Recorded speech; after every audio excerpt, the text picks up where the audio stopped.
I'm Sarah Martinez, 28, and 7 months pregnant with my first child. 2 weeks ago, I received a call that shattered my world. My parents were cutting me off their health insurance plan, effective immediately. Your problem now, my mother said coldly before hanging up. The woman who once cradled me through childhood fevers was abandoning me when I needed her most. Standing in my small apartment, hands trembling as I held the insurance termination letter, I realized this wasn't just about healthcare costs. This was punishment for choosing love over their approval. For marrying David despite their demands, I stay single and focused on my career. They wanted me dependent, controllable, grateful.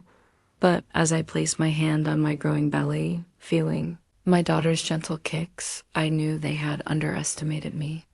What they saw as their ultimate weapon would become the catalyst for my greatest transformation. If you've ever felt abandoned by the people who should protect you most, this story is for you. I wasn't always the disappointing daughter. There was a time when I was their pride and joy, their perfect little investment. The college graduation photo still sits on their mantle, me in my cap and gown, arms around both parents, all of us, beaming. What the camera didn't capture was the suffocating weight of their expectations that had been crushing me for years. Growing up as Sarah Martinez meant being the golden child, but it came with strings attached. Every achievement was met with raised expectations. Straight A's became the minimum standard. Valedictorian wasn't enough. I needed to be accepted to their choice of university. When I graduated summa cum laude, they were already planning my master's degree before I'd even celebrated. "We've invested so much in you, Mia," my mother would say, her voice laced with pride and possession. "You have to make it count." My father was quieter but no less controlling. He'd review my course selections each semester, steering me toward business classes, even when my heart pulled toward social work. "You're too smart to waste on helping other people for pennies," he'd declare, dismissing my dreams with casual cruelty. The control was wrapped in love, making it harder to recognize. They paid for everything: tuition, books, my apartment near campus, even my car. Each gift came with invisible chains, binding me tighter to their vision of who I should become. I was grateful, wasn't I? I should be grateful. During graduate school, I met David Rodriguez in a statistics class neither of us wanted to take. He was pursuing his teaching certification, passionate about reaching underserved kids through math education. Where my parents saw noble poverty, I saw genuine purpose. David had this way of lighting up when he talked about his students, his whole face transforming with joy and determination. "You want to teach middle school math?" My mother's voice dripped with disbelief when I first mentioned him. "What kind of future is that, Sarah? What kind of provider?" But David provided something my parents never had: unconditional acceptance. When I stumbled through explanations of complex family dynamics, he listened without judgment. When I second-guessed every decision, wondering what my parents would think, he gently reminded me that my thoughts mattered too. Our first fight happened when I canceled 3 dates in a row because my parents needed me for various family obligations. David finally asked the question that would change everything.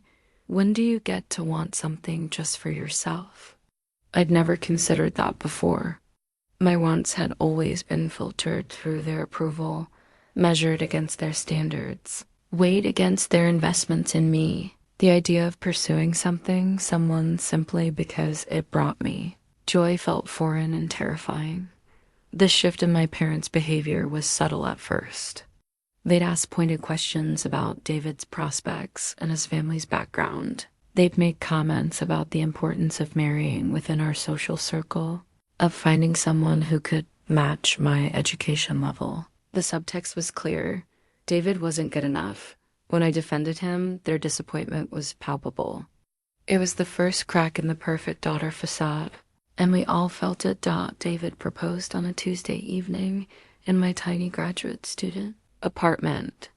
No grand gestures, no expensive restaurant, Just him kneeling beside my desk where I was grading papers, holding a simple silver band his grandmother had worn for 60 years. "I know it's not much," he said, his voice shaking slightly. "But it comes with the promise of real partnership, Sarah. No conditions, no expectations except that we build something together." The ring felt warm as he slipped it onto my finger, and for the first time in my life, I understood the difference between being chosen and being claimed. This wasn't about possession or improvement or living up to someone else's vision. This was love in its purest form, messy, imperfect, and completely genuine. I called my parents that night, barely able to contain my excitement. The silence that followed my announcement stretched so long, I wondered if the call had dropped. "Sarah," my mother's voice was carefully controlled. "This is very sudden. You're still in school. You haven't even started your career yet."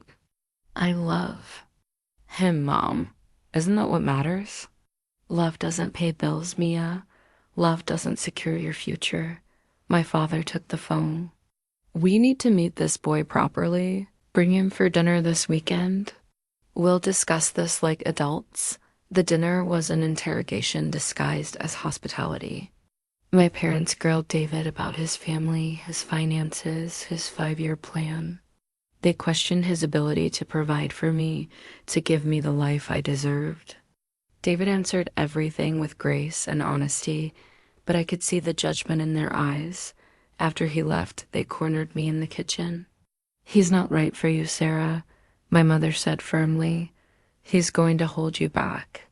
"You could do so. Much better." "Better how?" "He makes me happy." "Happy doesn't pay for the life we've given you," my father interjected. "You think you can go from our home to some teacher's apartment and be satisfied?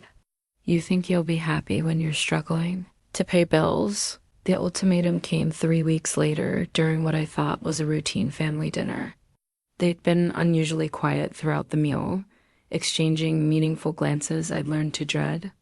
"We've been thinking about your situation," my mother began, setting down her fork with practiced precision. "This engagement is a mistake, Sarah. You're throwing away everything we've worked for." "This is my life," I said quietly, my hand instinctively covering the ring. "A life we've paid for," my father replied. "A life we've invested in. We're not asking much, just that you think practically about your future." "You're asking me to choose between you and the man I love." My mother's expression hardened. "Yes, we are. Choose us. Choose the future we've planned together, or choose him. But understand, if you choose him, you're choosing to do it alone." The words hung in the air like a challenge. They expected me to crumble, to prioritize their approval over my happiness. For 26 years, that strategy had worked perfectly. But as I sat there, feeling the weight of David's ring on my finger, I realized something had changed. Their love had always come with conditions, with expectations, with strings that tightened whenever I tried to move in directions they didn't approve of. David's love was different. It was a foundation, not a cage. "Then I choose him," I said, my voice steadier than I felt. "I choose to build a life based on love, not fear." The disappointment in their eyes was crushing, but for the first time, it wasn't enough to break me. I was finally choosing myself, and that felt like freedom. The front row of our wedding ceremony held 2 empty chairs draped with white ribbons, a symbol of hope that proved to be heartbreakingly naive. Even as our wedding planner arranged flowers on those seats, I kept checking my phone, convinced my parents would change their minds at the last moment. Planning our wedding without family support had been more challenging than I'd anticipated. Every tradition felt incomplete. Every decision carried the weight of their absence. When other brides complained about overbearing mothers-in-law trying to control the menu or the flowers, I felt a pang of longing for that kind of normal family. Conflict. David's family embraced me completely, treating me like the daughter they'd always wanted rather than an outsider who'd stolen their son.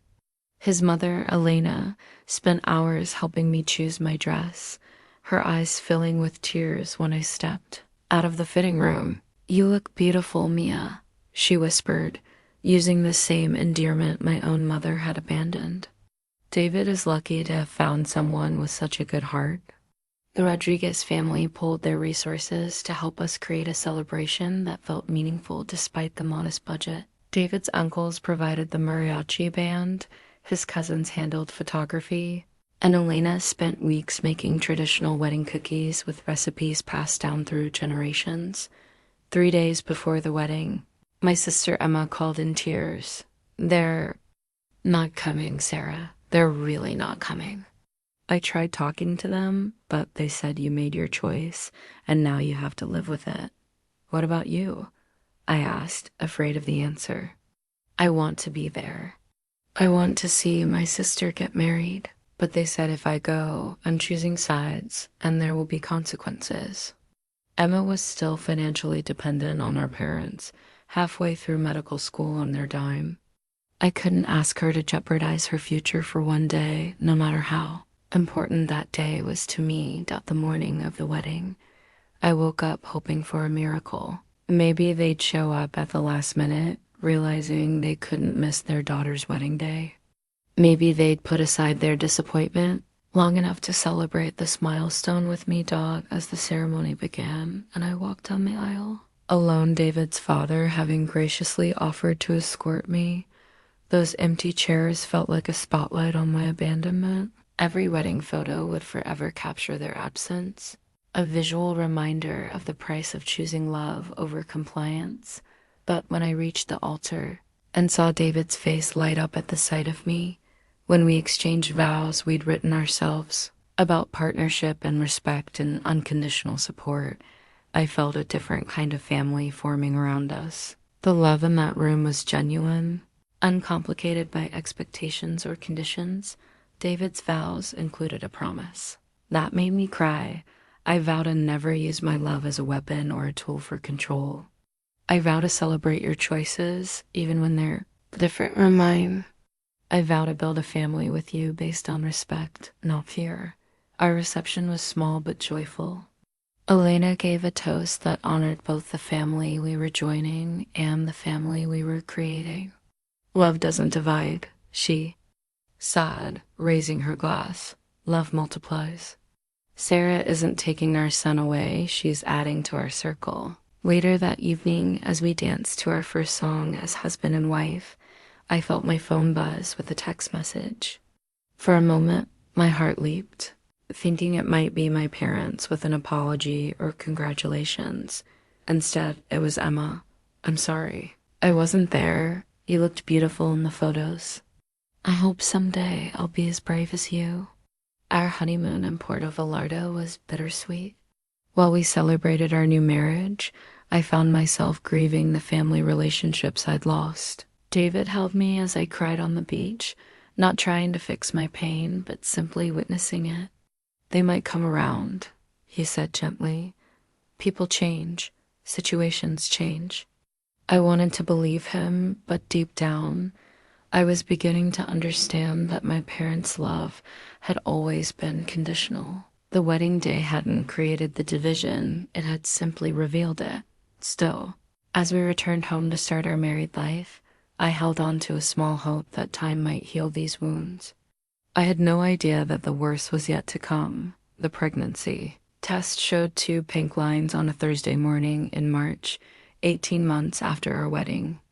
I stared at it for a full minute, my hands trembling as the reality sank in. After months of trying, we were finally going to become parents. David was in the shower when I burst through the bathroom door, holding the test like a trophy. "Really?" he asked, water still dripping from his hair as he pulled me into his arms. "Really, really?" "Really, really," I confirmed, both of us laughing and crying at the same time. We spent that first day in a bubble of pure joy, making lists of names and discussing nursery colors and imagining what our child might look like. David couldn't stop touching my still flat stomach, as if he could somehow communicate with our tiny developing baby. But by evening, the questions started creeping in. What kind of mother would I be without my own mother's guidance? How would We navigate parenthood without the support system most families took for granted.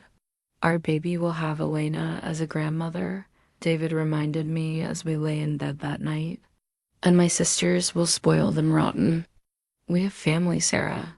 It just looks different than what you grew up expecting. He was right, but the ache from my own mother's involvement felt like a physical pain.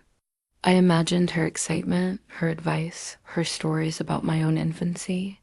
I pictured shopping for baby clothes together, her teaching me to change diapers and soothe a crying infant.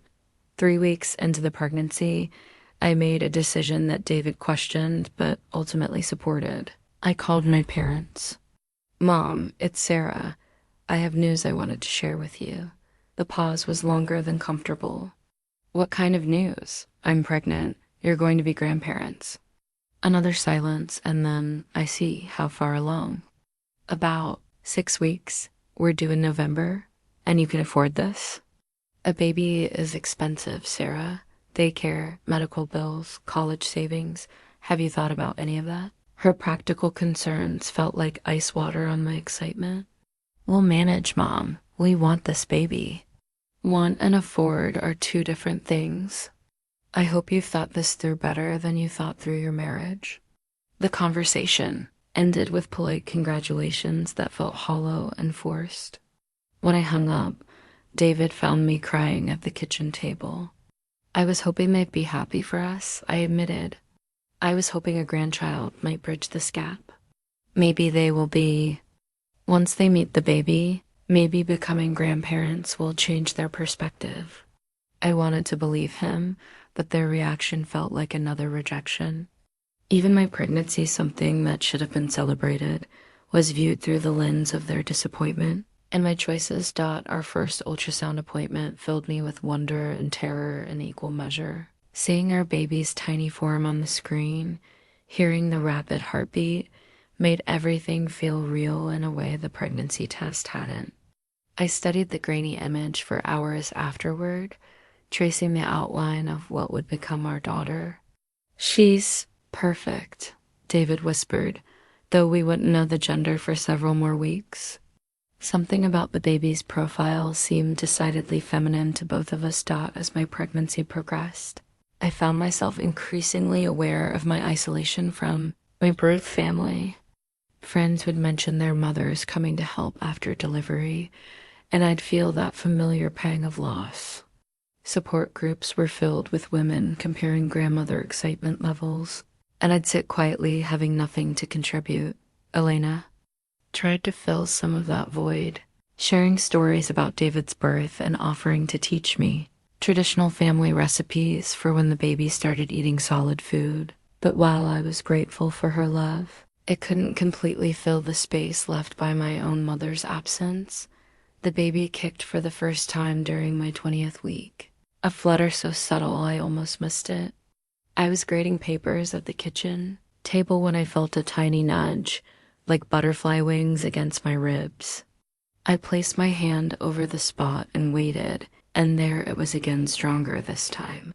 Unmistakably our daughter announcing her presence. David, I called out, laughing as the kicks continued. She's really in there.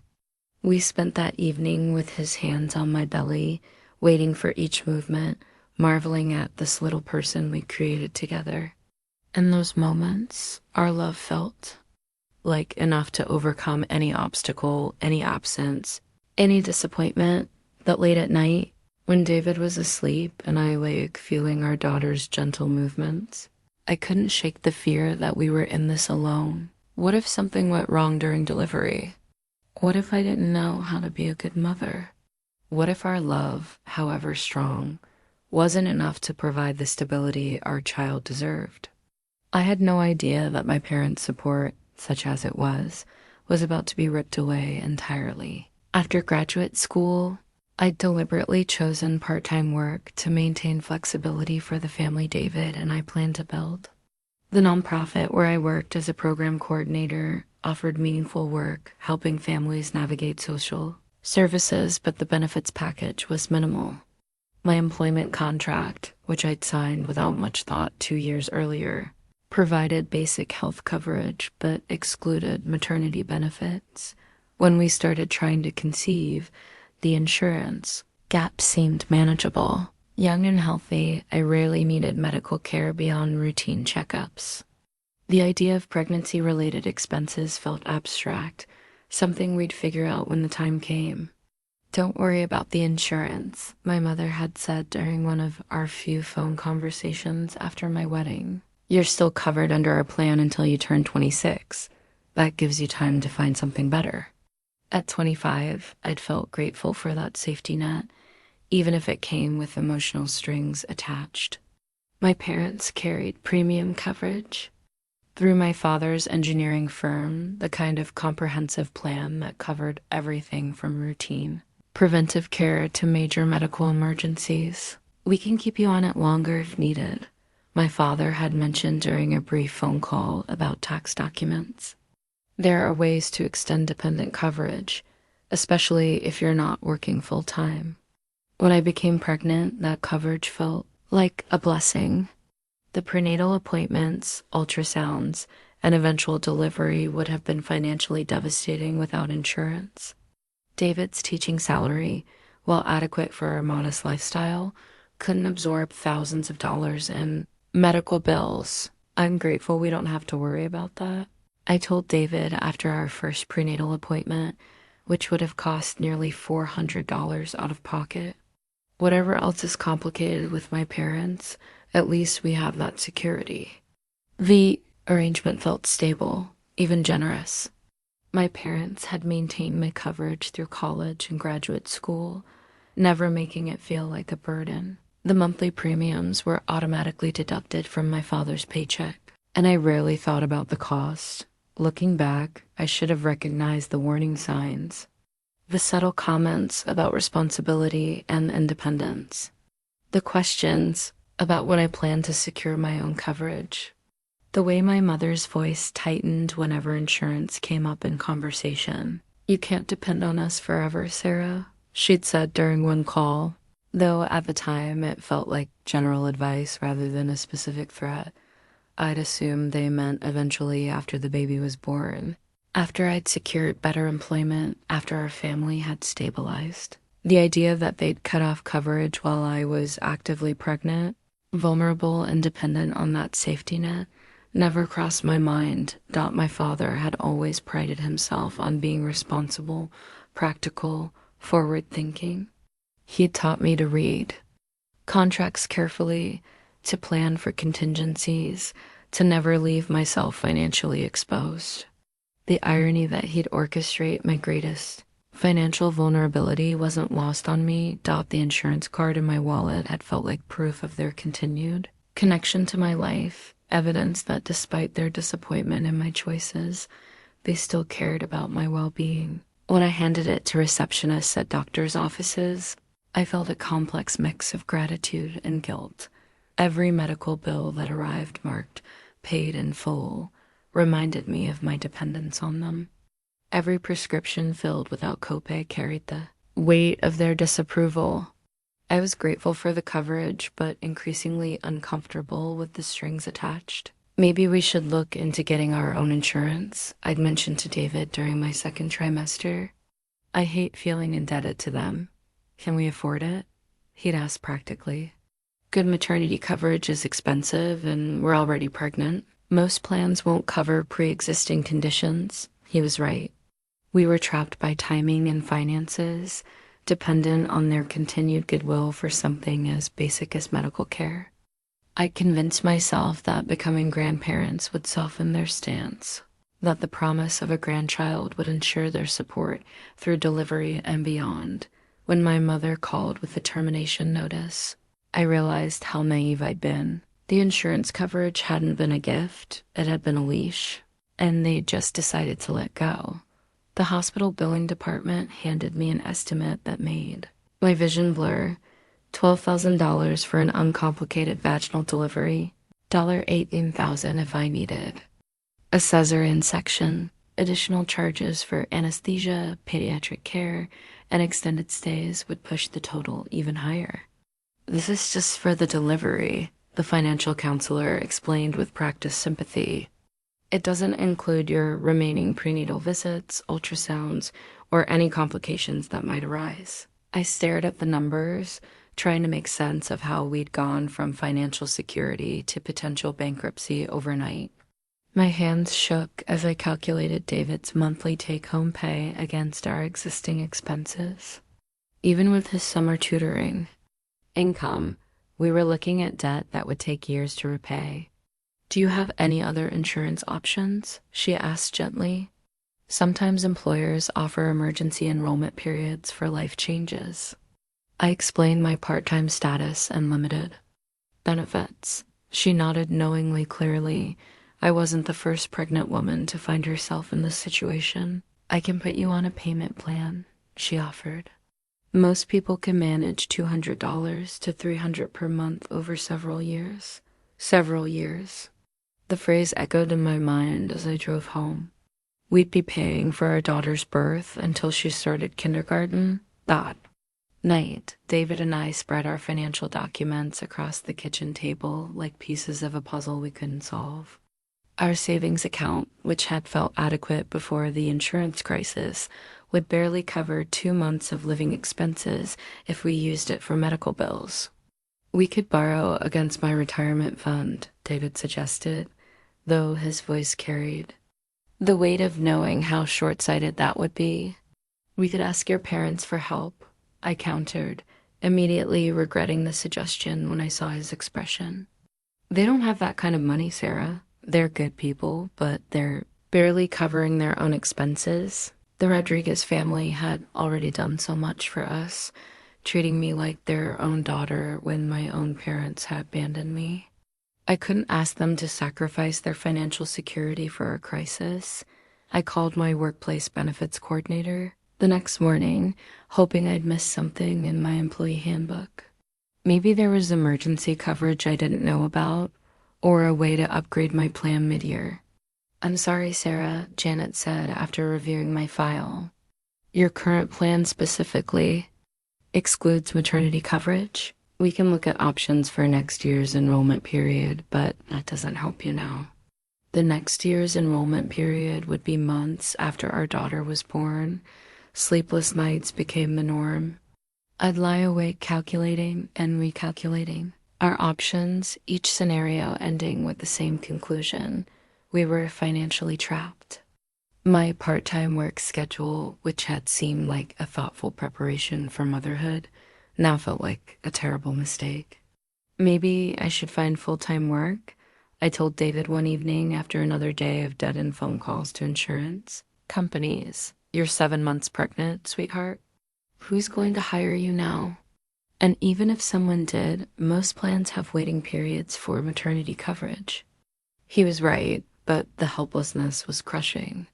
Every prenatal appointment carried the weight of mounting costs. Every kick from our daughter reminded me that I was failing to provide for her before she was even born. The irony wasn't lost on me that my parents, who'd always lectured about responsibility and planning, had created this financial emergency through their calculated cruelty. They'd positioned themselves as practical and measured, while orchestrating the most impractical possible situation for their pregnant daughter. "Your problem now," my mother had said, but she'd made sure it was an impossible problem to solve. Found myself avoiding friends who were also pregnant, unable to participate in conversations about nursery preparations and baby gear. When I was focused on more basic concerns, like how to pay for the delivery itself, David picked up extra tutoring sessions, sometimes working until 10 o'clock at night with high school students preparing for standardized tests. I watched him braid papers with exhaustion in his eyes and felt crushing guilt about the burden my family crisis had placed on him. "We'll figure it out," he'd say whenever he caught me staring at medical bills with despair. "Other people have babies without perfect insurance. We're not the first, and we won't be the last." His optimism was genuine, but didn't change the mathematics of our situation. We needed a miracle, and miracles were in short supply. The Department of Social Services waiting room smelled like disinfectant and desperation. Plastic chairs and institutional beige line the walls, filled with people clutching folders of documents and wearing expressions of resigned patience. Never imagined I'd be among them. Filling out a Medicaid application with my graduate degree and middle-class upbringing, the form asked intrusive questions about every aspect of our financial life. How much money did we have in savings? What was our monthly rent? Did we own any valuable assets? I felt exposed, reduced to numbers on a government worksheet. Next, called a tired-looking woman behind bulletproof glass. I approached the window with my completed application and supporting documents, pay stubs, bank statements, pregnancy verification from my doctor. The caseworker, whose name tag read Linda, barely looked up as she reviewed my paperwork. Says here you're married. Where's your husband's information? He's teaching. I brought copies of his pay stubs and I need to see him in person. Can't process joint applications without both parties present. But I'm 7 months pregnant and he can't miss work during the school day. Isn't there another way? Linda's expression suggested this wasn't her problem to solve. Rules are rules. Come back when you can both be here. David took a personal day the following week so we could return together. We arrived at 8 a.m. for our 9 a.m. appointment, only to wait until nearly 11 before being called. Other applicants had clearly been through this process before they brought snacks, books, phone chargers. We sat empty-handed, watching the minutes tick by. Rodriguez, Linda called eventually, mispronouncing our name despite having it written in front of her. Interview felt like an interrogation. Why didn't David work a second job? Why hadn't I secured better insurance before getting pregnant? Had we considered other options for covering these costs? Other options like what? I asked, genuinely confused. Family assistance. Most people have family who can help in situations like this. The question hit like a physical blow. Here was a stranger, a government employee, casually assuming that family support was universal and natural. The idea that parents might deliberately abandon their pregnant daughter seemed inconceivable to her. My family isn't available to help, I said quietly. Not available or not willing? Linda pressed, as if this distinction mattered for her paperwork. I felt David's hand find mine under the table. Not available, he said firmly, stepping in when my voice failed. The process required multiple visits. Each time, we encountered new requirements, additional documentation, or system delays that pushed our approval further into the future. With each appointment, I felt smaller, more desperate, more grateful for help I'd never thought I'd need. Applicants became familiar faces. Maria, a single mother of 3 whose husband had left when her youngest was diagnosed with special needs. James, an elderly man whose diabetes medication cost more than his Social Security check. Their stories put our crisis in perspective while highlighting the fragility of financial security. First time? Asked a woman in her 60s as we waited during our 3rd visit. Hopefully the last time, I replied, then immediately regretted. The implication that I was better than the people who relied on these services long term. She smiled knowingly. Everybody thinks that at first. Life has a way of humbling us all. The judgment wasn't just from caseworkers. Fellow applicants sometimes resented David's steady employment and my obvious education. In whispered conversations, I heard comments about people who should be able to take care of themselves, taking resources from those who really needed them. Even well-meaning friends contributed to the humiliation. When I mentioned applying for emergency Medicaid, their responses revealed assumptions about what kind of people use government assistance. Oh, good for you for swallowing your pride, one friend said, as if pride was the main obstacle rather than genuine financial need. At least you know it's temporary, said another, implying that permanence would somehow be shameful. The approval process took 6 weeks of mounting medical bills and increasing anxiety about what would happen if we were denied. When Linda finally called with approval. Her tone suggested she was doing me a personal favor rather than administering a program I qualified for. Coverage is retroactive to your application date, she explained, but you'll need to reapply every 6 months, and any change in income or circumstances must be reported immediately. Relief mixed with resentment as I hung up the phone. We had coverage, but at the cost of privacy, dignity, and the illusion that financial security was something we controlled. My parents' decision hadn't just affected our insurance, it had forced us into a system designed to make people feel ashamed for needing help. The Medicaid card that arrived in the mail was a lifeline and a reminder of our vulnerability. Every time I handed it to a receptionist, I felt the weight of my parents' abandonment and the arbitrary nature of the safety net that had caught us. Emma's call came on a Tuesday evening while David was grading papers. I almost didn't answer. Our family communications had dwindled to occasional stilted text messages since the insurance crisis. But something about seeing her name on my phone made me pick up. Sarah? Her voice was shaky, like she'd been crying. Em? What's wrong? I need to tell you something. About Mom and Dad. About what they did to you. My heart started racing. What about it? It wasn't spontaneous, Sarah. They planned it. They've been planning it for months. I sank into our kitchen chair, David looking up from his papers with concern. What do you mean, planned it? I was home for Sunday dinner last month, and they were talking about your pregnancy. Mom said it was time to teach you a lesson about consequences. Dad said you needed to learn what real independence looked like. The words hit me like physical blows. They planned to cut off my insurance while I was pregnant. Mom called the insurance company weeks ago to ask about the timing, about how to remove you without affecting Dad's coverage. She researched emergency Medicaid requirements.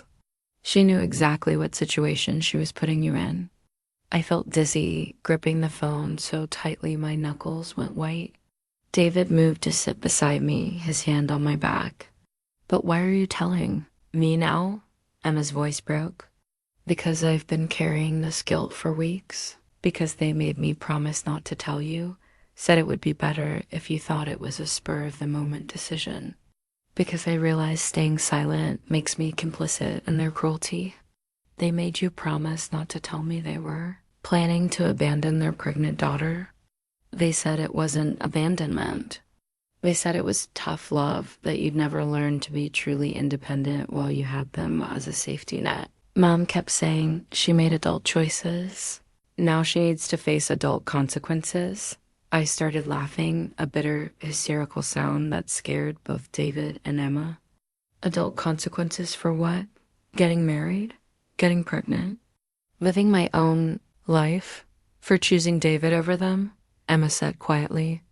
They never forgave you for that wedding day, Sarah.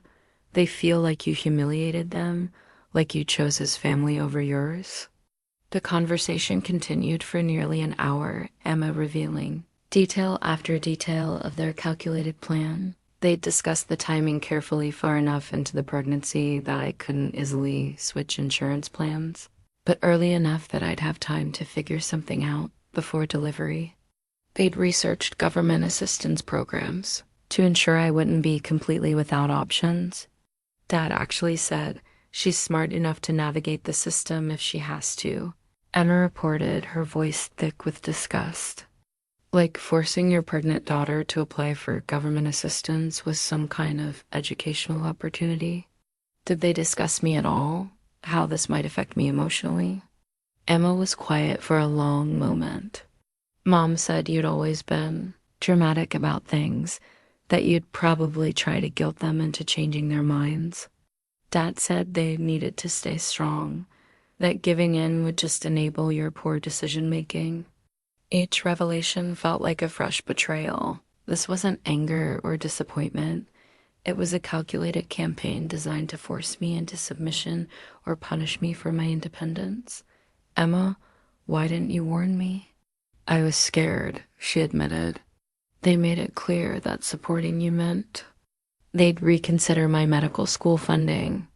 I convinced myself that maybe they were right, that maybe you needed to learn to handle things on your own, but you don't believe that anymore? How could I? You're 7 months pregnant, Sarah. Whatever. Lesson they thought they were teaching, this isn't normal parental behavior. This is cruel. Emma sent me screenshots of text messages she'd saved conversations between our parents about Sarah's situation and their strategy for handling any attempts at reconciliation. Reading them felt surreal, like discovering a conspiracy theory about my own life. We need to stay united on this, one message from Mom read. If we give in now, she never learned to be independent. Dad's response. Agreed. She made her choice. Now she lives with the consequences. Another exchange revealed their awareness of our financial struggle. Emma says they're applying for Medicaid. Good. Maybe that will be humbling enough to make her reconsider her priorities. The messages painted a picture of parents who viewed their daughter's crisis not as a family emergency requiring support, but as a strategic opportunity to reassert control. I'm sorry I didn't tell you sooner, Emma said as our conversation wound down. I'm sorry I've been such a coward. You're not a coward, Em. You're in an impossible situation. So were you, and you were brave enough to choose love over fear. I want to be like that too. After I hung up, David and I sat in stunned silence. The insurance termination had felt like abandonment, but learning it was premeditated felt like something much worse. Betrayal so calculated and cold that it redefined my understanding of my own family. They really planned this whole thing, I said, still processing Emma's revelations. They did, David confirmed, his jaw tight with anger. But Sarah, this tells us something important. You weren't wrong to choose us. You weren't wrong to build a life based on love instead of control. He was right. Their calculated cruelty had revealed the true nature of their love: conditional, controlling, and ultimately hollow. Emma's courage in breaking their silence had given me something I didn't know I needed: the truth. David's response to Emma's revelations was immediate and fierce. While I spiraled through shock and betrayal, he became a fortress of calm determination. We're going to be okay, he said that night, holding me as I cried through the full reality of my parents' calculation. Whatever they thought this would accomplish, we're going to prove them wrong. The next morning, he was already making calls before I woke up. He'd contacted 3 tutoring agencies about additional weekend work and reached out to former colleagues about summer teaching opportunities. By the time I stumbled to the kitchen for breakfast, he had a notebook filled with potential income. Sources, what's all this? I asked, still groggy and emotionally drained. Our financial independence plan, he said, showing me his calculations. If I take on 6 more tutoring sessions per week and teach summer school, we can cover the medical bills without touching our savings. It'll be tight, but we can do it. His teaching awards hung on our kitchen wall recognition for his dedication to students from underserved communities. Certificates of appreciation from families whose children had flourished under his guidance. Looking at them, I was reminded that I'd married a man whose character was measured by his service to others, not his bank account. You're already working so hard, I protested. I can't ask you to take on more. You're not asking. I'm offering. This is what partners do, Sarah. When life gets challenging, we step up for each other. The contrast between his response and my parents couldn't have been starker. Where they saw my crisis as an opportunity to teach lessons about consequences, David saw it as a problem to solve together. His family support came in practical forms that never felt like charity. Elena started bringing meals twice a week, always with enough leftovers for several days. She'd arrive with containers of rice and beans, homemade bread, and soups perfect for my queasy stomach. Just helping my daughter-in-law, she'd say when I tried to thank her, as if feeding us was the most natural thing in the world. David's sister Carmen offered to host our baby shower, and his cousins pooled resources to provide everything from a crib to a car seat. When I protested that it was too much, Elena pulled me aside. Mia, we help because we love you. When you have something to give, you'll help someone else. That's how families work. David's father, Roberto, spent weekends helping us prepare the nursery, painting walls and assembling furniture with the patience of someone who genuinely enjoyed the work. He shared stories about David's childhood, filling in details that helped me understand the man I'd married. David was always the one who looked out for others, Roberto told me as we arranged baby clothes in the dresser. Even as a little boy, he'd give away his lunch to kids who forgot theirs. That's why he became a teacher. He can't stand to see people struggle alone. The tutoring work was exhausting for David, but he never complained. He'd come home at 9 p.m. after working with high school students, grade papers until 11, and still wake up early to make me breakfast before school. When I worried about the toll on his health, he'd remind me that this was temporary. A few months of extra work to secure our family's future. That's not a sacrifice, Sarah. That's an investment. His students adored him, often staying after tutoring. Sessions just to talk about their dreams and fears. I'd overhear phone calls where parents thanked him for believing in their children when no one else would. His impact extended far beyond mathematics. He was teaching resilience, showing kids that challenges could be overcome with effort and support. Mr. Rodriguez saved my grade in calculus, one student told me at a school event. But more than that, he taught me I was smart enough for college. My parents never finished high school, so they didn't know how to help me. He did. Watching David navigate the extra work while maintaining his dedication to his students showed me what true strength looked like. He wasn't just supporting our family financially, he was demonstrating daily that love meant action, that commitment meant sacrifice, that family meant showing up even when things got difficult. One evening, as he graded papers while I dozed, on the couch, I watched him pause to write encouraging notes on student assignments. Even exhausted from 14-hour days, he took time to tell each student what they were doing well and how they could improve. "You're going to be an amazing father," I said sleepily. He looked up from the papers, smiling.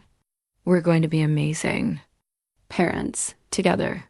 His confidence in us never wavered, even when mine did. When I worried about providing for our daughter, he reminded me of our love.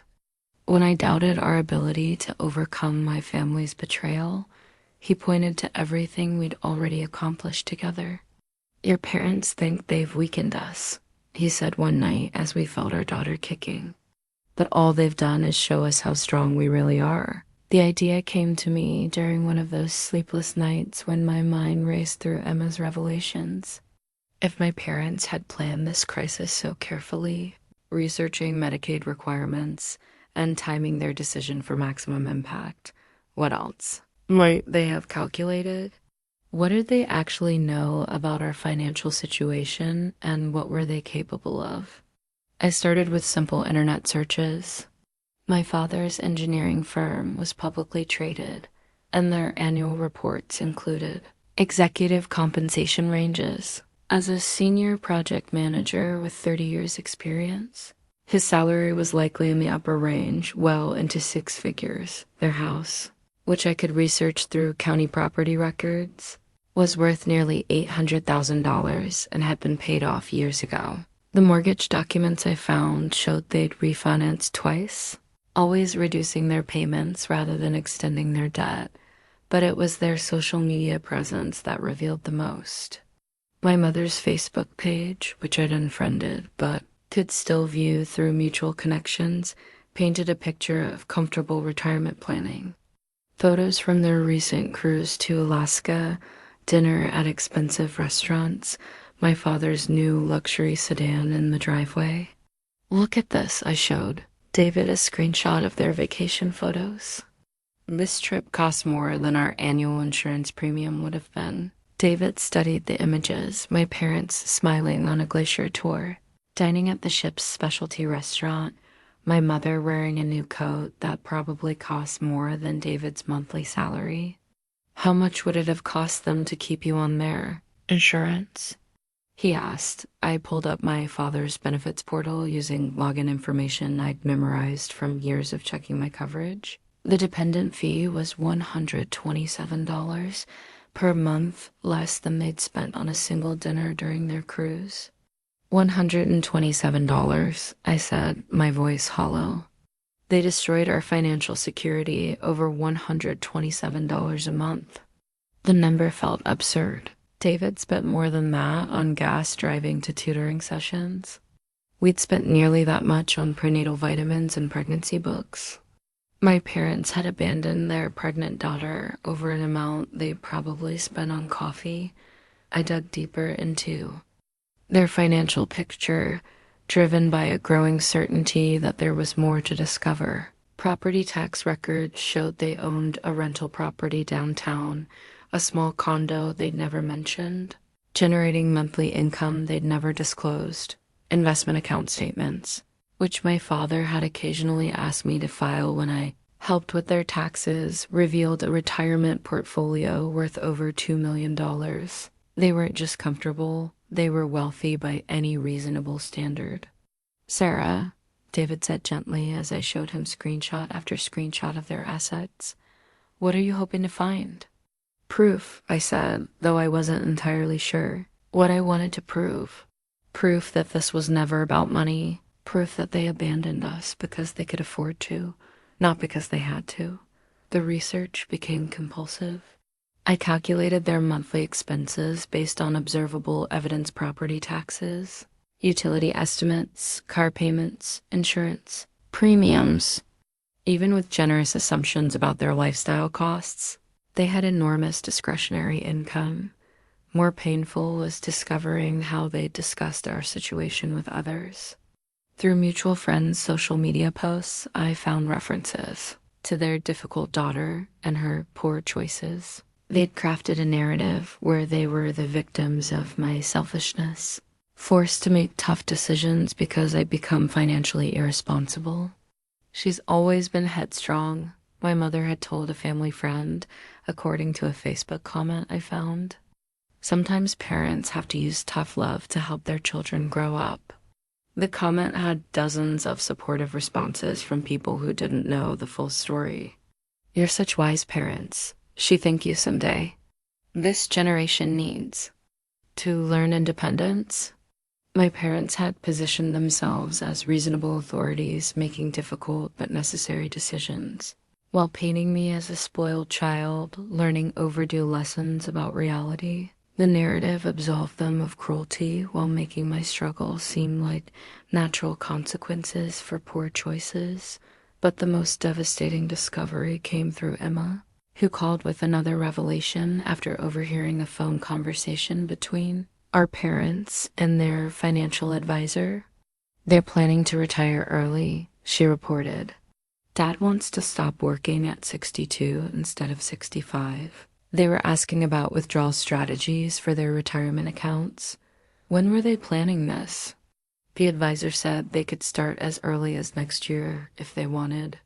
Their portfolio is apparently big enough to support their lifestyle indefinitely. The timeline clicked into place. My parents weren't struggling financially. They were planning an early retirement, funded by decades of careful saving and investment. The insurance premium that had seemed too burdensome to continue was pocket change compared to their monthly discretionary spending. Emma, they could have kept me on their insurance until I was 30, and it wouldn't have made a meaningful difference to their finances. I know, she said quietly. I think that's why I finally had to tell you everything. This was never about money, Sarah. This was about control. I printed out everything I'd found: property records, investment statements, cruise receipts, social media posts. The pile of evidence painted a clear picture. My parents had chosen to endanger their pregnant daughter's health and financial security, not out of necessity, but out of a desire to punish and control. David found me sitting at the kitchen table, surrounded by papers, crying over the calculated nature of their betrayal. What hurts the most, I told him, is that they had every resource they needed to help us, and they chose not to. They chose to watch me struggle through applications for government assistance rather than pay $127 a month.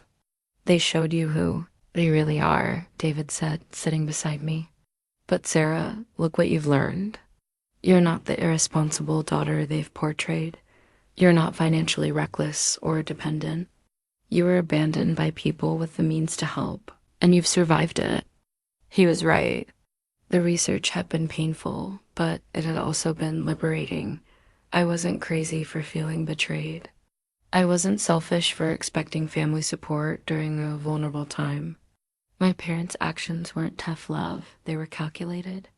Cruelty disguised as life lessons. Armed with the truth about their finances and motivations, I began to see a path forward that didn't involve begging for their approval or support. My grandmother Esperanza arrived at our door on a Thursday afternoon like a force of nature, her silver hair perfectly coiffed despite the August heat. I hadn't seen her in over 2 years, not since my parents had orchestrated our gradual estrangement. Following my wedding, "Mia," she said, pulling me into a fierce hug that smelled like lavender and determination. "I came as soon as I heard." "Heard what, abuela?" "About your parents' cruelty.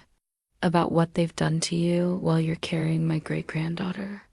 I invited her in, my heart racing with questions about how she'd learned about our situation and why she'd chosen to visit now. Esperanza had always been the family matriarch, but my parents had gradually limited our contact after I'd started making choices they disapproved of.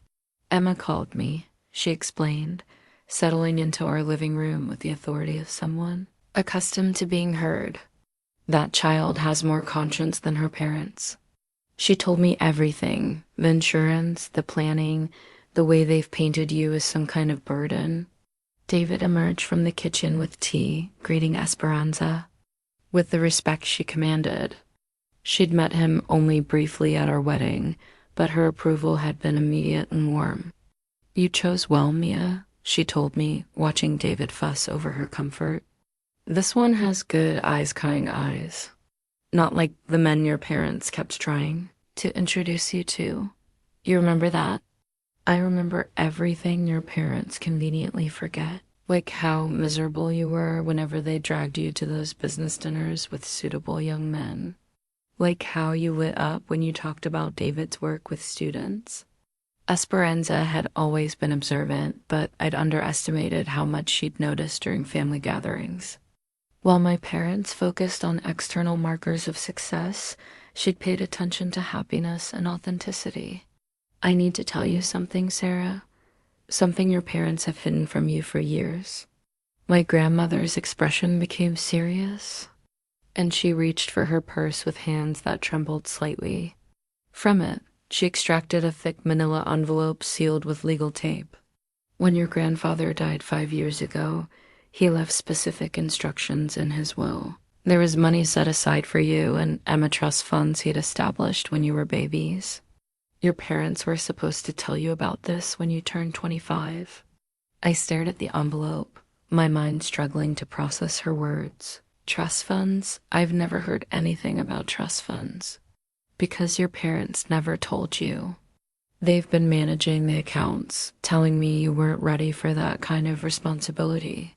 Every time I asked when they planned to inform they said they were waiting for the right time." Esperanza's voice carried a weight of regret I'd never heard before.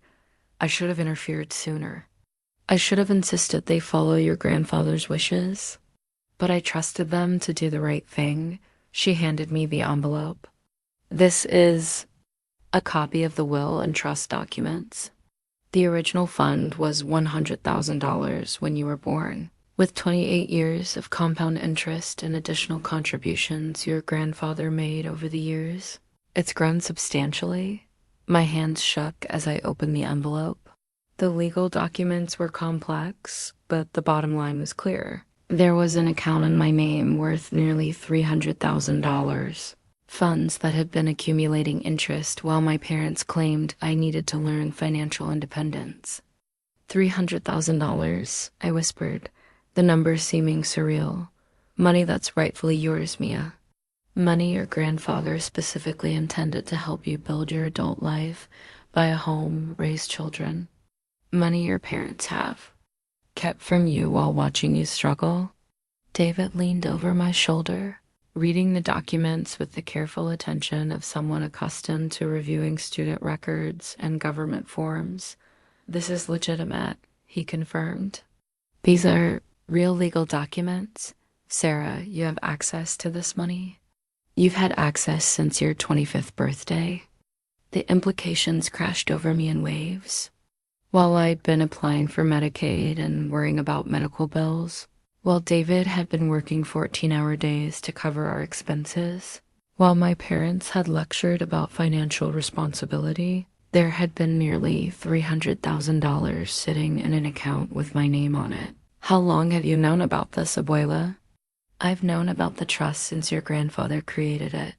But I only learned that your parents hadn't told you when Emma called me last week.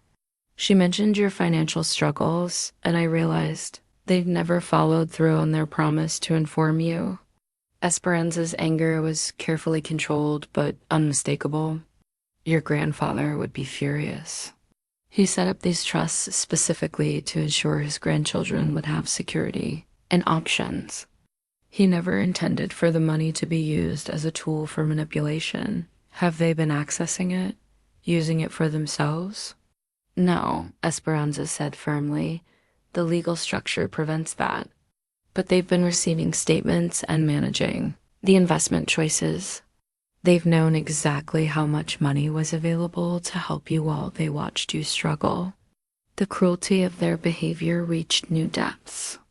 Not only had they deliberately created our financial crisis, but they'd done so while knowing I had resources that could have eliminated the stress entirely. They'd watched me navigate government assistance applications while sitting on knowledge of my substantial trust fund. Why didn't you tell me sooner? I asked, trying to keep accusation out of my voice. Esperanza's eyes filled with tears. Because I'm 83 years old, Mia, and I trusted your parents to honor their father's wishes. Because I believed them when they said they were waiting for the right time. Because I didn't realize they were using your grandfather's generosity as a weapon. She reached for my hands. But I won't be silent anymore. Your great-granddaughter deserves better than this family dysfunction. You deserve to know the truth about what's rightfully yours. The afternoon stretched into evening as Esperanza shared more family history I'd never heard. Stories about my grandfather's humble beginnings and his determination to provide security for future generations. Tales of my parents' early marriage, when they'd been grateful for family support rather than wielding it as control. They weren't always like this, she told me sadly. Success changed them. They started seeing love as something that needed to be earned rather than freely given. As David prepared dinner, Esperanza and I sat with the trust document spread between us, planning my next steps. The money represented freedom from my parents' manipulation, security for our growing family, and options I'd never imagined having. But more than that, it represented my grandfather's love reaching across years to provide exactly what I needed when I needed it most. The law office of Patricia Chen, estate planning attorney, occupied the 15th floor of a downtown building with views of the city I'd grown up in. Her business card, which Esperanza had provided, felt like a talisman of possibility as I sat in the waiting room clutching my grandfather's trust documents. David had offered to accompany me, but I'd insisted on handling this alone. After months of feeling helpless and dependent, I needed to reclaim some sense of agency over my own life. Ms. Rodriguez, a woman in her 40s, emerged from an inner office, extending her hand with professional warmth. I'm Patricia Chen. Your grandmother spoke very highly of you. Patricia's office was lined with legal texts and family photos, creating an atmosphere that felt both authoritative and personal. She gestured for me to sit across from her massive oak desk, then poured water from a crystal pitcher. I understand you've recently learned about a trust fund established by your grandfather. That must have been quite a surprise. That's one way to put it, I said, handing her the documents Esperanza had provided. I'm trying to understand what my rights are and how to access what's supposedly mine. Patricia reviewed the papers with the efficiency of someone who'd seen similar situations before. She made notes in the margins and occasionally referenced legal codes on her computer. This is a well-structured trust, she said finally. Your grandfather worked with excellent attorneys. The terms are clear. You became eligible to access the funds on your 25th birthday, which was, she consulted the documents, nearly 3 years ago. So I can access it now? My parents can't prevent that? Absolutely not. They were designated as trustees until you reached 25, at which point control should have transferred to you automatically. The fact that this didn't happen suggests either negligence or deliberate obstruction. Patricia explained the legal framework in terms I could understand. The trust had been designed to provide maximum flexibility while protecting the funds from creditors and ensuring they were used for my benefit. My grandfather had been thorough, anticipating various scenarios that might affect my access to the money. What's particularly interesting, Patricia continued, is that your parents have continued managing the investments despite having no legal authority to do so for the past 3 years. That could constitute a breach of their fiduciary duty. What does that mean practically? It means they've been making financial decisions about your money without your knowledge or consent. Depending on how those decisions affected the fund's performance, there could be legal consequences. I felt a mix of vindication and anger. Even the discovery of my inheritance came with evidence of my parents' overreach and control. How do I actually access the money? Patricia walked me through the process, transferring trustee authority, establishing new accounts in my name, and working with the current investment firm to understand the portfolio's composition.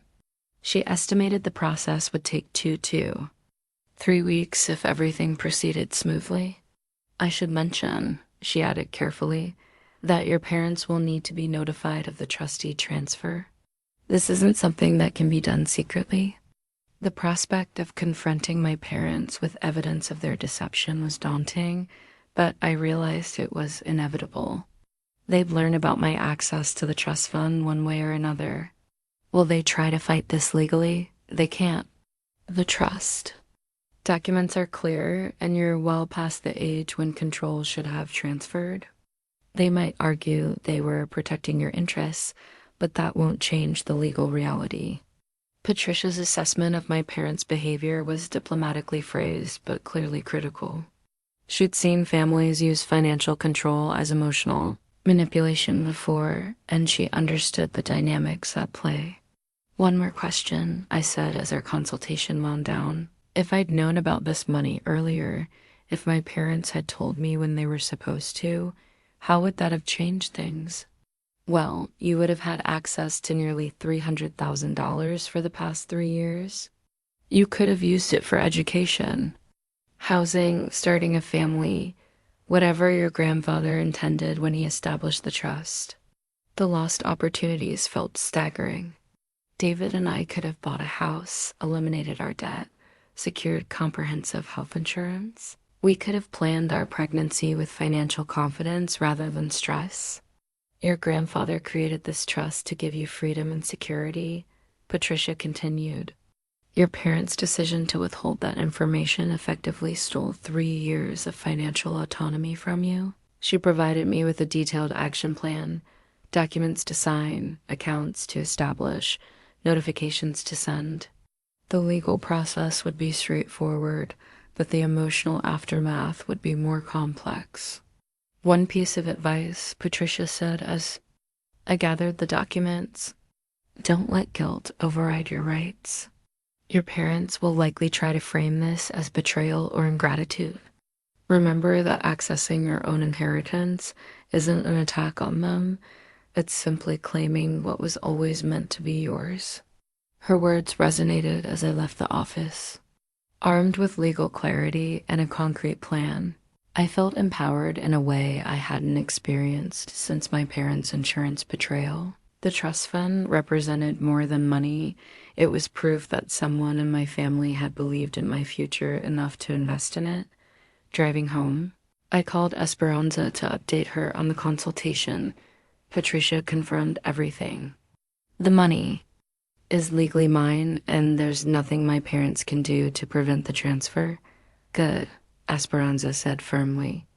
Your grandfather would be proud that you're finally claiming what he meant for you to have. Are you prepared for how they might react when they find out? Mia, I've been dealing with your parents' dramatics longer than you've been alive. They can be upset all they want. It won't change the law or what's right. That evening, David and I sat with the legal documents spread across our kitchen table, planning our financial future for the first time with actual resources to work with. We can pay off all our medical bills, I said, running calculations on paper. We can get proper insurance, set up a college fund for the baby, maybe even put a down payment on a house. Are you sure you want to use it all at once? David asked practically. This could provide security for decades if we're careful with it. He was right. The trust fund wasn't just a solution to our immediate crisis. It was the foundation for the stable, independent life my parents claimed I needed to learn to build. My grandfather wanted me to have options, I said, thinking about Patricia's explanation of the trust's purpose. For the first time since I got pregnant, we actually have them. Patricia's business card sat prominently on our refrigerator, a reminder that knowledge was power and that some battles were worth fighting. I requested the meeting at a neutral location, a quiet coffee shop downtown where emotional outbursts would be constrained by public setting. My parents arrived precisely on time, their expressions wary but controlled, clearly wondering why. Their estranged daughter had suddenly reached out. The recording app on my phone was already running. Tucked discreetly in my purse, Patricia had suggested documenting any conversation about the trust fund, anticipating that my parents might attempt to rewrite history or deny their actions. Sarah, my mother said coolly, settling into her chair with practiced elegance, you look well. Pregnancy suits you. The casual pleasantry felt surreal given our circumstances, but I matched her tone. Thank you for coming. I have some things we need to discuss. My father cut straight to what he assumed was the point. If this is about the insurance situation, we've already explained our position. You made adult choices, and adult choices have adult consequences. Actually, this is about choices you made, I replied, placing the trust fund documents on the table between us. Choices you made about information that belonged to me. Both parents stared at the papers, their expressions shifting from confusion to recognition to something approaching panic. Where did you get those? My mother asked, her voice carefully controlled. From Abuela Esperanza. She was horrified to learn that you'd never told me about grandfather's trust fund. Imagine her surprise when she discovered I'd been struggling financially while sitting on nearly $300,000. The silence stretched uncomfortably long. I watched my parents exchange glances, clearly calculating their response to this unexpected development. We were protecting you, my father said finally. That kind of money can be dangerous for someone your age. We wanted you to develop financial responsibility before gaining access to such substantial resources. Financial responsibility, I repeated slowly. Is that what you call watching your pregnant daughter apply for Medicaid while knowing she had access to hundreds of thousands of dollars? You weren't ready, my mother interjected. Look at the choices you were making, marrying someone with no prospects, getting pregnant before establishing a career. We were trying to guide you toward better decisions. By lying to me about my inheritance, by forcing me into government assistance programs while managing my money without my knowledge. The accusation hung in the air. Neither parent denied the basic facts, but their justifications revealed the depth of their need to control my life. We never touched that money, my father said defensively. Every penny is still there, still growing. We were good stewards of your inheritance. You were supposed to transfer control to me on my 25th birthday. That was 3 years ago, Dad. You've been making investment decisions about my money without my consent for 3 years. Decisions that protected and grew your inheritance, my mother added. If we turned it over to you when you were 25, you might have spent it all on that wedding or your husband's student loans. The casual dismissal of David's education and our marriage revealed their true feelings. In their minds, my life choices were so fundamentally wrong that deception was justified to prevent me from wasting my inheritance on them.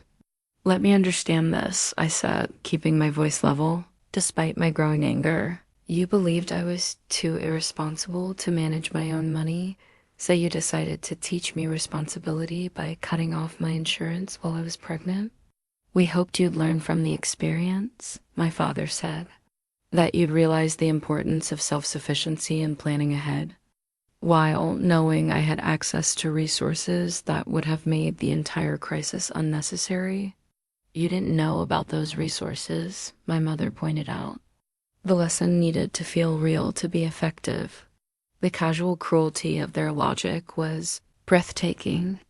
They'd manufactured a crisis designed to cause maximum stress and vulnerability, all while sitting on knowledge that could have eliminated the problem entirely. Do you understand what you put me through? I asked, my voice beginning to shake despite my efforts to stay calm. I spent weeks in government offices, filling out forms designed to prove I was desperate enough to deserve help. David worked 14-hour days trying to cover medical bills we couldn't afford. I laid awake nights wondering if we could provide for our daughter. And now you know you can, my mother replied with satisfaction. You know you're stronger than you thought. You know you can handle adversity. Those are valuable lessons. Lessons that came at the cost of my health, my peace of mind, and my trust in my own family. Trust is earned, Sarah, my father said firmly. When you started making better choices, you would have earned access to your inheritance. Better choices according to whom?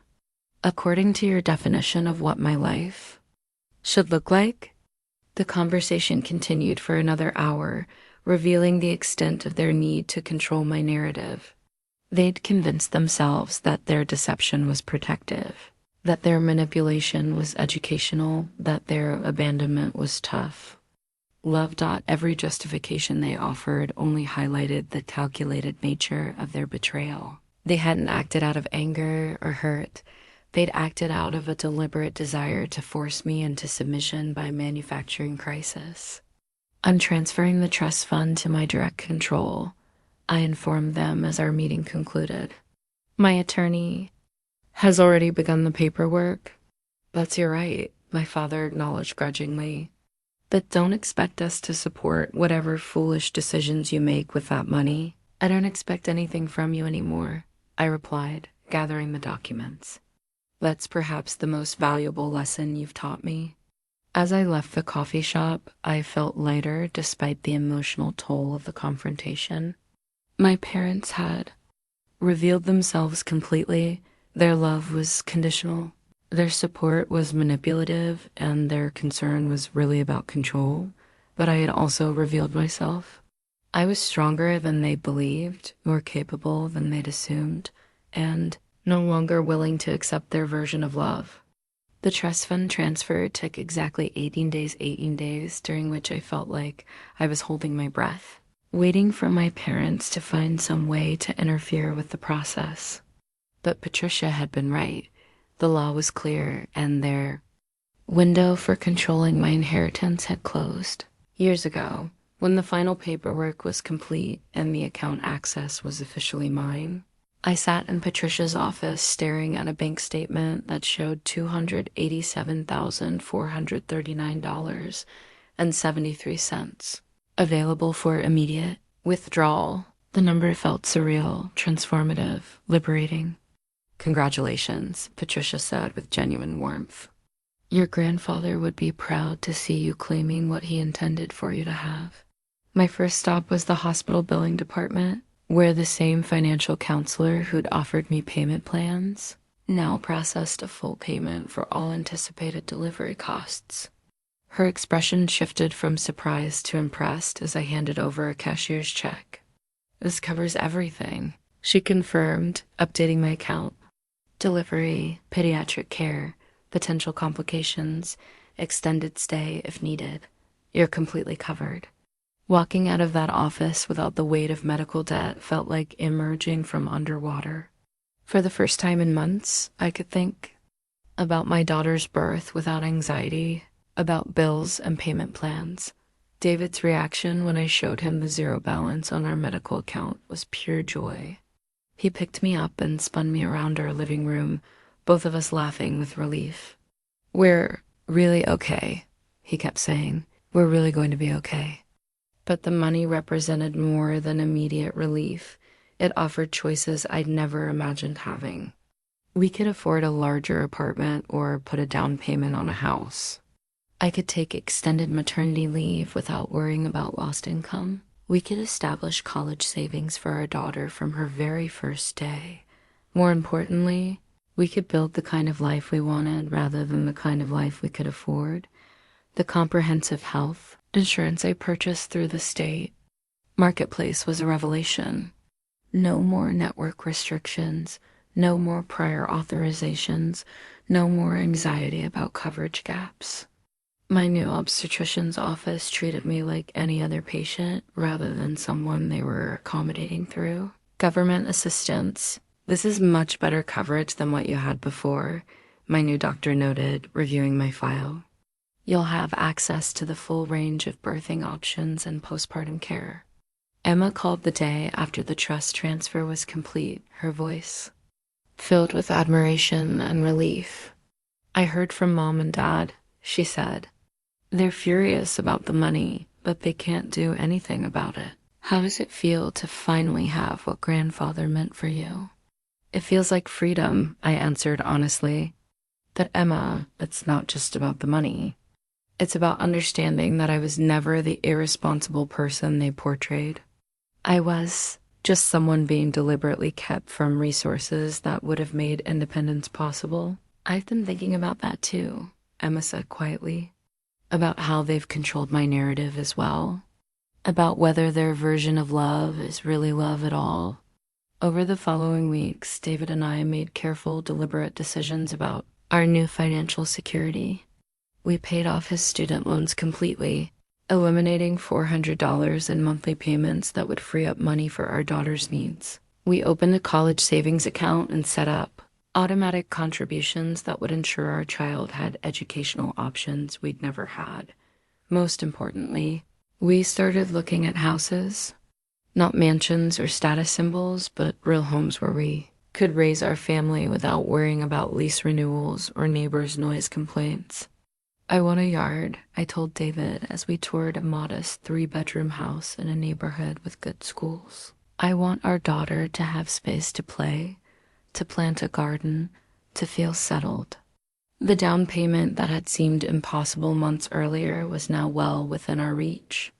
The monthly mortgage payments were less than our current rent, and we'd be building equity rather than enriching a landlord. David's family celebrated our newfound stability with a dinner that felt like a true family gathering. Elena toasted our good fortune while Roberto offered to help with any home repairs the new house might need. "This is what family does," Elena said, raising her glass. "We celebrate each other's success. We support each other's dreams. We don't punish each other for happiness." The contrast with my parents' response couldn't have been more stark. While the Rodriguez family embraced our good news, my parents remained convinced that accessing my inheritance was somehow wrong, irresponsible, or ungrateful. "Let them be upset," Esperanza said during one of her visits. "Your grandfather didn't create that trust fund for their approval. He created it for your security and independence." As my due date approached, I felt prepared in ways that had nothing to do with money. The financial stress that had shadowed my pregnancy was gone, replaced by confidence about our ability to provide for our daughter. But more than that, I've learned to trust my own judgment about what kind of life was worth building. My parents had tried to teach me that love was conditional, that support came with strings attached, that independence was something that had to be earned through submission to their vision of success. Instead, I'd learned that real love was what David offered: unconditional, supportive, empowering. The trust fund documents sat in our file cabinet next to our marriage certificate and the deed to our new house. Tangible proof that we'd overcome their attempt to control our future through manufactured crisis. I was no longer the desperate pregnant woman applying for government assistance while my parents watched from their comfortable distance. I was someone who'd been tested by deliberate cruelty and emerged stronger, clearer about what mattered, more certain about what kind of family I wanted to build. Labor began at 3 a.m. on a Tuesday in November, 3 days before my due date. The contractions woke me with their intensity, and I knew immediately that this was different from the practice contractions I'd been experiencing for weeks. "David," I whispered, shaking his shoulder gently, "it's time." He was instantly alert, switching into the supportive partner mode we'd practiced through months of childbirth classes. While I breathed through the early contractions, he gathered our hospital bag and called my doctor's office. "Dr. Martinez wants you to come in when contractions are 5 minutes apart," he reported. "How are you feeling?" "Nervous, excited, ready to meet our daughter." The drive to the hospital was surreal, the city still dark and quiet, just the two of us heading toward the moment that would change everything. David held my hand at every red light, his presence calm and grounding down our room in the maternity ward felt like a sanctuary. The financial stress that had dominated my pregnancy was gone, replaced by pure anticipation. When the nurse asked for my insurance information, I handed over my card without anxiety, knowing that every aspect of my care was fully covered. "Looks like you have excellent coverage," she noted, entering information into her computer. "You're all set." The labor progressed steadily, but not urgently. David coached me through contractions while Elena and Roberto waited in the family room, ready to meet their first grandchild. Emma had driven down from medical school, defying our parents' disapproval to be present for her niece's birth. "Any word from your parents?" the nurse asked during one of my quieter moments, probably noticing their absence among the gathered family members. "No," I said simply, "and that's okay." Their absence felt significant but not devastating. I'd built a support system based on choice rather than obligation, surrounded myself with people who celebrated rather than controlled my life decisions. As the hours passed, I found myself thinking about what kind of mother I wanted to be. Not the controlling, conditional type my parents had modeled, but someone who would love my daughter for who she was rather than who I thought she should become. "You're going to be amazing at this," David whispered during one particularly intense contraction. "Look how strong you've been through everything else." He was right. The past months had tested my resilience in ways I'd never imagined, and I'd emerged more confident in my own judgment and capabilities. When Dr. Martinez announced that it was time to push, I felt ready in every possible way: financially secure, emotionally supported, surrounded by love that asked nothing in return except that I be myself. Our daughter arrived at 6:47 p.m., weighing 7 pounds and 2 ounces, with David's dark hair and what the nurses assured us were my determined eyes. The moment they placed her on my chest, I understood love in a way I'd never experienced before: complete, unconditional, protective. "She's perfect," David said, tears streaming down his face as he touched her tiny hand. "Isabella Rose Rodriguez," I announced, having chosen names that honored both our families while establishing her own identity. The hospital bracelet they placed on my wrist read, "Mother, Sarah Rodriguez," and marked the official beginning of my new role. Not daughter to controlling parents, not burden to financial systems, but mother to this perfect little person who would grow up knowing she was wanted. Planned for a celebrated dot, Elena and Roberto met Isabella with the joy of new grandparents, who'd earned their place through love rather than biology. They held her with reverence, speaking to her in soft Spanish, welcoming her to a family that would support rather than manipulate her journey.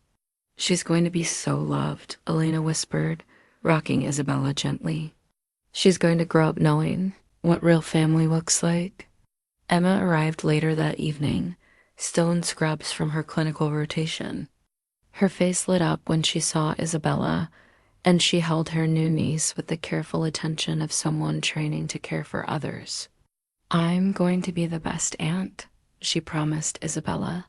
"I'm going to tell you stories about how brave your mama is, how she chose love over fear. The flowers and balloons that filled our room came from David's extended family, colleagues from our respective workplaces, and friends who had supported us through the difficult months.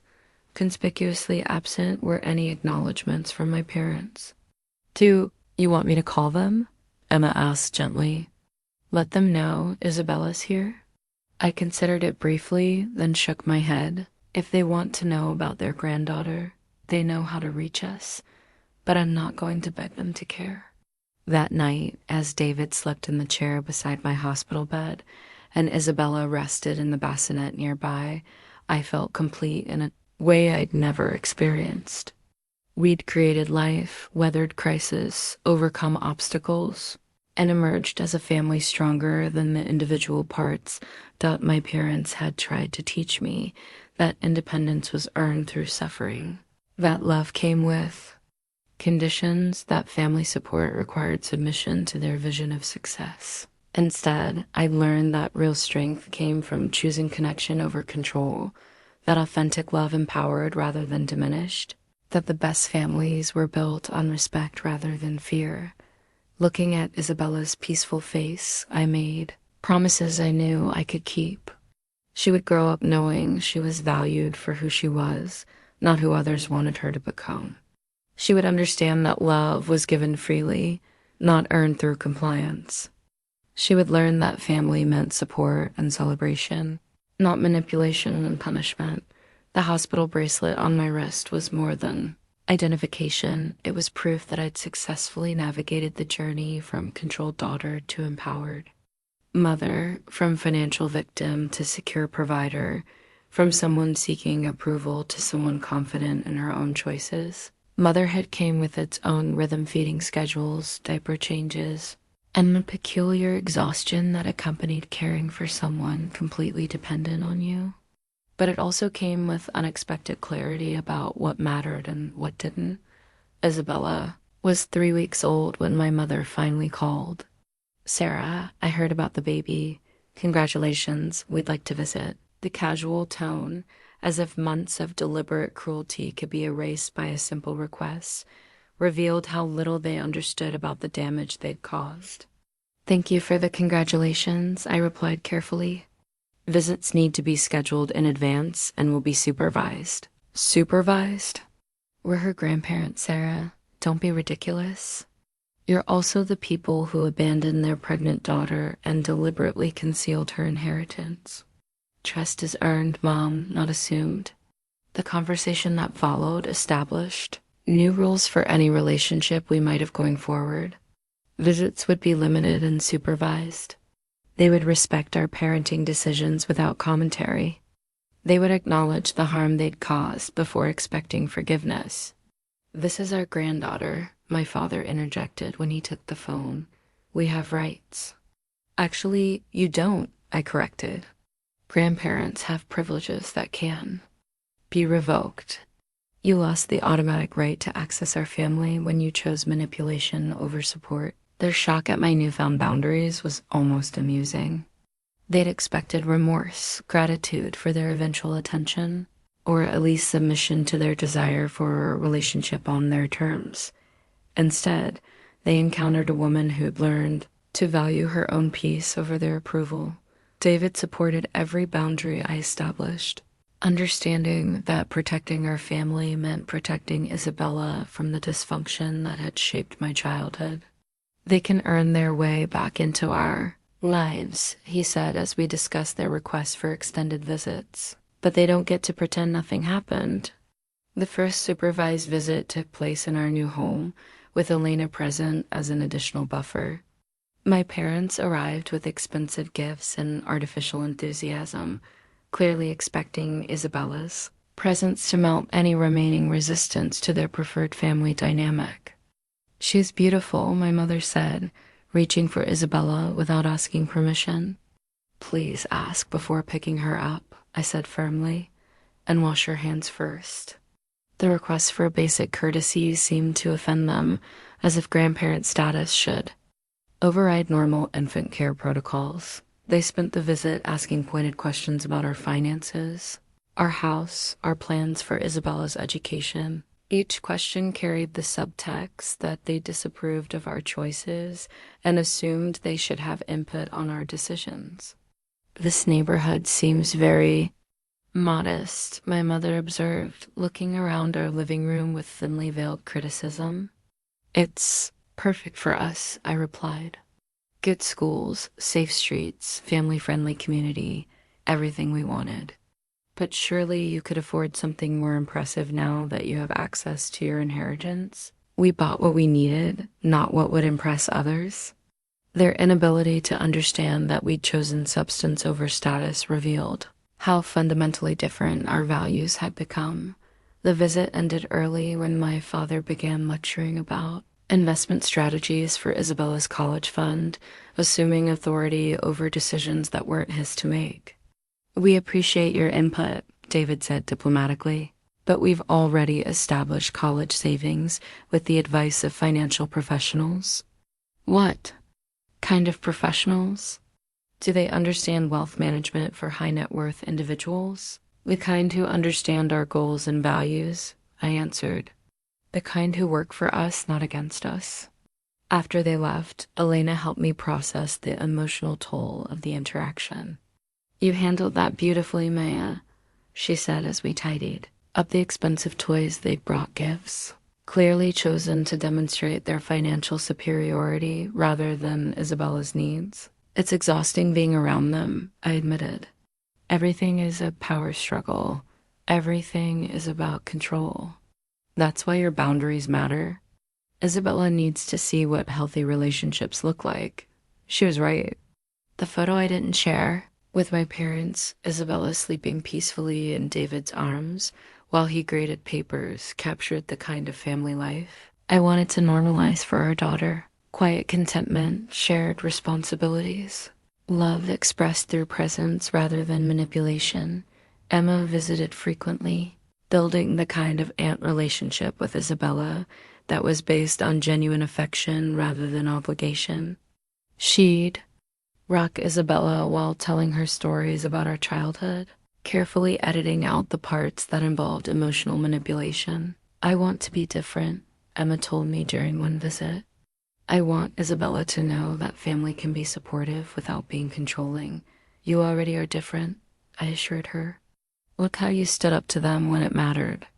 Emma had begun setting her own boundaries with our parents, questioning their financial control over her education and their assumptions about her future career path. "I've been thinking about switching to family medicine instead of surgery," she confided. "But I haven't told them because they have such strong opinions about prestige and income potential." "Your career, your choice," I reminded her. "Their approval isn't worth sacrificing your happiness." As Isabella grew from a newborn into an alert, responsive baby, I marveled at how naturally love and protection came when they weren't weighted down by conditions and expectations. She would reach for me when she was hungry, coo contentedly when David sang to her, light up when Elena spoke to her in Spanish.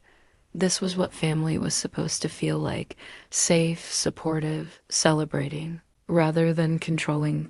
My parents' subsequent attempts at contact followed predictable patterns. They'd call during holidays, expecting sentiment to override boundaries.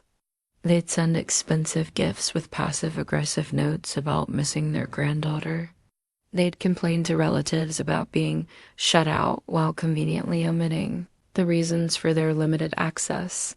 Each attempt at manipulation only reinforced my decision to prioritize Isabella's well-being over their comfort. I don't want her to grow up feeling like love has to be earned, I told David one evening as we watched Isabella discover her own hands with fascination. She won't, he assured me. She's going to grow up knowing she's valued exactly as she is. That confidence, that security, that unconditional acceptance, that was the inheritance I wanted to give our daughter. 6 months later, I stand in the nursery of our new home, watching Isabella sleep in the crib her grandfather Roberto built with his own hands. Sunlight filters through curtains Elena sewed, creating patterns on walls David and I painted together. Everything in this room represents love freely given, support offered without conditions, family chosen rather than endured. The professional family portrait we commissioned sits on Isabella's dresser, David, Isabella, and me arranged naturally on our front porch, all of us laughing at something the photographer said. It's the first family photo where my smile isn't forced, where happiness isn't performed for someone else's approval.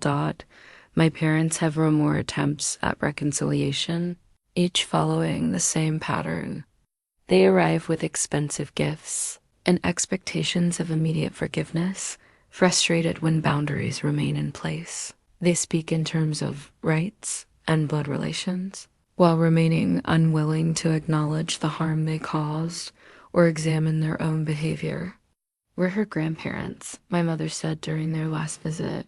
She needs to know her family. She knows her family, I replied, gesturing toward the photos covering our mantle images of Isabella with Elena and Roberto, with Carmen and her cousins, with Emma during her medical school breaks. She's surrounded by people who love her unconditionally. The distinction between family by birth and family by choice has become clearer with time. Isabella squeals with delight when Elena arrives with fresh tortillas. She reaches for Roberto when he starts singing her favorite lullaby in Spanish. She settles immediately when Carmen holds her, as if recognizing someone who chose to love her rather than someone obligated to tolerate her. Emma visits when she can, bringing medical textbooks and an infectious enthusiasm for her pediatric rotation. She's found the courage to pursue family medicine despite our parents' disappointment, choosing a specialty that aligns with her values rather than their definition of success. I want to work with families like ours, she told me recently. Families who need advocates, who deserve respect regardless of their financial situation. She's begun therapy to process the emotional manipulation we both experienced growing up, working to establish her own independence before our parents' financial control over her education ends. I don't want to become them, she said simply. I want to break the cycle. David's response to our situation has been consistently supportive, never pushing me toward reconciliation, but never discouraging it either. He understands that my relationship with my parents is complicated by years of conditioning and that healing happens on its own timeline. Your job is to protect Isabella and yourself, he reminds me when guilt tries to creep in. Their job is to earn back the trust they destroyed. His perspective helps when well-meaning friends suggest that family should forgive and forget, that Isabella needs her grandparents regardless of past conflicts. Family isn't automatic, I've learned to say. It's earned through consistent love and respect. The trust fund money has been carefully invested in our daughter's future college savings, a larger emergency fund, and home improvements that increase our property value. We live comfortably but not extravagantly, using our financial security to build stability rather than status. Most importantly, I've learned to trust my own instincts about what's best for our family. When my parents criticize our modest lifestyle, I remember how content Isabella seems in our small house. When they question our financial decisions, I think about the peace that comes from living within our means while saving for her future. The transformation from desperate pregnant woman to confident mother has been profound. I no longer seek approval for my choices or justify my decisions to people who've proven untrustworthy. I've learned that setting boundaries isn't selfish. It's necessary for raising a child who understands healthy relationships. Isabella's first words were mama and dada, followed quickly by abuela for Elena. She babbles contentedly during family dinners, surrounded by voices that discuss her future with excitement rather than control. She's developing in an environment where love is expressed through presence, consistency, and respect for her emerging personality. Sometimes I wonder what my grandfather would think of how his trust fund ultimately functioned.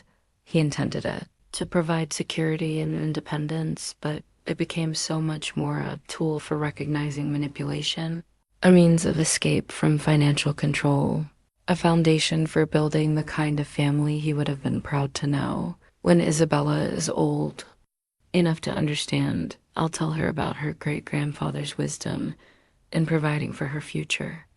I'll explain how financial independence can be a form of freedom, how some gifts come with strings attached while others come with wings. But mostly, I'll show her through daily example what unconditional love looks like, how families can disagree without abandoning each other, how support doesn't require submission, how the strongest people are often those who choose connection over control. My parents continue to believe they were teaching important lessons about responsibility and independence. They fail to understand that true independence isn't forced through crisis.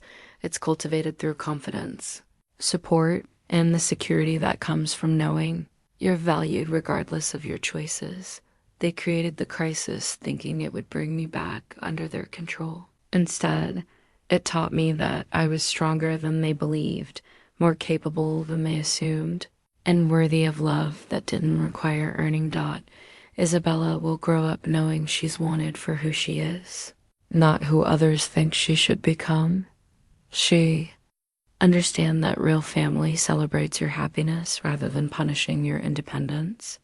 She learned that love is abundant, not scarce, that choosing one person doesn't require rejecting another unless that other person demands it. Empty chairs at our wedding have been replaced by a full table at Isabella's first birthday party, Elena's homemade cake, Roberto's hand-carved toys, Carmen's thoughtful gifts, Emma's joyful presence surrounded by people who chose to be here rather than people obligated to attend.